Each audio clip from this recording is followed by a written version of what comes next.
బెంగళూరు నడిబొడ్డున భూమి లోతున దాగిన రహస్యం మీకు తెలుసా? 1997వ సంవత్సరంలో భవన నిర్మాణం కోసం జేసీబీతో భూమిని తవ్వుతుండగా లోపల ఒక ఆలయ నిర్మాణం కనిపించింది. వెంటనే మనుషులతో జాగ్రత్తగా తవ్వించగా లోపల ఉన్న పురాతన గుడిని చూసి అందరూ ఆశ్చర్యపోయారు. అక్కడ మట్టిలో కూరుకుపోయిన నంది విగ్రహాన్ని శుభ్రం చేయగానే ఆ నంది నోటి నుండి నీటి ధార మొదలైంది.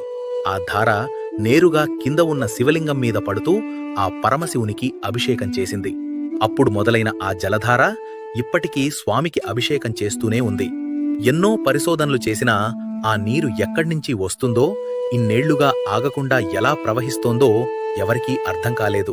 ఆ నంది నోటినుంచి వచ్చే నీరు శివలింగాన్ని తాకిన తర్వాత గుడి కోనేరులోకి చేరుతుంది. చరిత్ర ప్రకారం 400 ఏళ్ల క్రితం మొగలుల దండయాత్రల నుంచి దేవుణ్ణి కాపాడుకునేందుకు ఆనాటి భక్తులు ఈ ఆలయాన్ని మట్టితో కప్పేశారు. కాలక్రమంలో ఆ ఆలయం భూమి అడుగున కూరుకుపోయి దానిపైనే బెంగళూరు నగరం విస్తరించింది. ఇక్కడ నంది దక్షిణం వైపు చూస్తున్నందున దీనిని శ్రీ దక్షిణముఖ నంది తీర్థ అని పిలుస్తారు. నందీశ్వరునితో నిత్యం జలాభిషేకం జరిగేలా ఆ మహాశివుని ఆలయాన్ని నిర్మించిన మన పూర్వీకులు గ్రేట్ కదా. కామెంట్ చేయండి. మరిన్ని రహస్యాల కోసం సబ్స్క్రైబ్ అవ్వండి. Download ShareChat.